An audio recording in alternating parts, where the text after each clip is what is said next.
Pasok agad, wala nang romansahan. Yan po ang problema namin, Ma'am Inday. Ano ho ba yung mai-advise ninyo, Ma'am Inday, na hindi na po kami nagro-romansahan bagkus ay pasok po agad. So, yun po ang problema nila pero ayaw na niyang bagitin kung kaninong problema yon dahil sekreto naman nila yung mag-couple. So, gusto niyang maghingi ng advice sa atin kung ano ba tong maipapayo natin. Oy, mga lods, na bakit pasok na lang agad? Wala nang kaetyos-etyosan dyan. So, na ganyan ang nagiging takbo ng kanilang love story, no? Kung saan hindi na sila masaya dahil diretso-diretso na lang. So, sino bang mamaliligayahan pag diretso-diretso na lang ang ginagawa ninyo? Wala nang ka-etyos-etyosan dyan, no? So, ano ba ang maipapayo ninyo? Mag-comment kayo dyan kung anong pwede nyong maipapayo. At ito naman ang aking maipapayo in my own opinion, in my own thoughts and opinion ni Inday Bagat. So, mga dudong, mga Inday, Dudong, kung ang Diyosawa ninyo o ang jowa ninyo ay ganyan na sa inyo na pasok agad na lang ang gusto at hindi na dumadaan sa mga ganyang bagay, meron pong mga dahilan yan, mga dudong. Number one, kung ang asawa ninyo ay pagod na sa trabaho, lalong-lalo na yung asawa nyo na nasa bahay lang, no? Dahil hindi po basta-basta ang nasa bahay lang.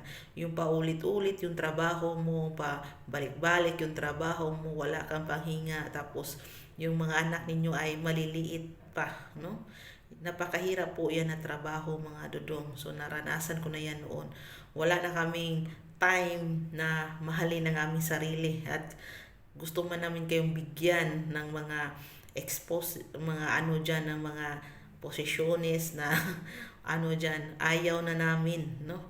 Gusto man namin na bigyan kayo ng sorpresa gabi-gabi. Hindi na namin kaya kasi nga napapagod na kami, no? So, yan po ang number one na rason, mga dudong. Number two is the mood. Ang mood po kasi ng babae, mga dudong, ay paiba-iba. Minsan maganda yung mood namin, minsan naman hindi. So, ang mood namin nagbe-base po sa pirang binigay ninyo. Dahil hindi po basta-basta mag-budget sa bahay. Lalong-lalo na nag-aaral na yung mga bata, dudong. Yung expenses, hindi po basta-basta, mga dudong. So, yan po yung pangalawang rason kung bakit hindi na namin maibibigay sa inyo yung mga expectation ninyo pagdating sa gabi. So, number three, ito talaga ang pinaka the best nga rason kung bakit ayaw na ng isang babae na magkaroon pa kayo ng tinatawag natin mga tsuktsakan, mga anuhan dyan, no? Mga the moves, mga ano pa dyan. Ayaw na namin ng mga anuhin pa kami. Gusto namin, pasok nyo na lang agad. Tapos na ba ka? Nakaano ka na ba? Yung, natapos mo na ba? Na anuhan, na kontento ka na ba? Yung parang ganun is wala na po kayong connection sa isa't isa. Ay! Kasakit ba? Wala na pong connection ang ano ninyo. Na parang hindi na nag-spark yung relationship ninyo. Parang, ewan, napagod na siguro yung babae or napagod na yung lalaki. So, yun pa, yung pinakarason kung bakit wala nang ganyan yan. Yung parang, ano na lang, parang gusto mo na lang anuhin, no? Yung parang, giukay mo na lang dahil kailangan, no? Giukay mo dahil nangangailangan kayo. O kayo na lang nato para di mapagod. Pero wala na pa yung rason kung bakit gumagawa kayo ng ano dyan, pag-ibig sa gabi. Yung di ko na anuhin yung words kasi ano, baka maano tayo nila na YouTube. Kaya nga tinatawag yung ganyan, yung love. Dahil nga, 'di ba love ang tawag diyan.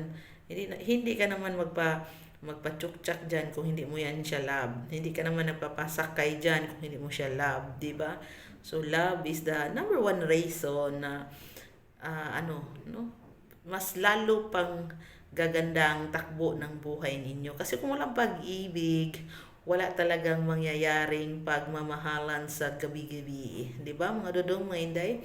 So, kung yan mga rason na yan, ang sinasabi ko, yan yung mga rason na feel mo, dudong. Kaya ganyan na lang. Ayaw na ng asawa mo ng mga anuhan dyan or mga ganyan na, no? Is gumawa ka ng paraan, mga dudong, para maibalik ulit ang init ng inyong pag-ibig. Huwag mong hayaan na magko-cold na lang yung babae. Huwag mong hayaan na yung babae ay kusang bibitiw sa iyo. Huwag mong hayaan na ganun na lang ang takbo ng pag-iibigan ninyo. Bagkus gumawa ka ng paraan para mas mai-enjoy nyo pa yung buhay. Buhay may relasyon, buhay may asawa, buhay pag-ibig. Kasi mahirap kasi pag wala na kayong spark, tapos ando na yung mga bata, ando na yung ano. So di ko naman sinasabi na ano ka nang parang tinatolerate ko mag-broken kayo, mag ano, yung kahit wala na pag-ibig, mag ano pa rin kayo, buo pa rin kayo, pero isipin nyo 1 million times, billion times na sino yung maaapektuhan sa tuwing kayo ay maghihiwalay, ang mga anak ninyo, no? So, sana may natutunan kayong kunting kaalaman dito lang sa Inday Bagat Open-Minded Vlog. Huwag pong kalimutan mag-like, mag-share at mag-subscribe sa aking channel. So, bagong ligo si Inday Bagat. May nagtanong ba? Wala naman. So, comment din kayo kung ano yung may papayo nyo dyan, mga dudong, mga Inday. Pag mga ganun na ba yung mga sitwasyon ng buhay ninyo na kung saan wala na doong tinatawag nating romansahan. Yung parang, gusto nyo na lang kuan, no? Para bang ginamit mo yung babae para lamang maibsan yung ano, no, pero ayaw mo naman siyang anuhin, ipa-feel sa kanya kung gaano kaganda, kasarap ang buhay may pag-ibig. Sige, bye, tutut, sana all may pag-ibig.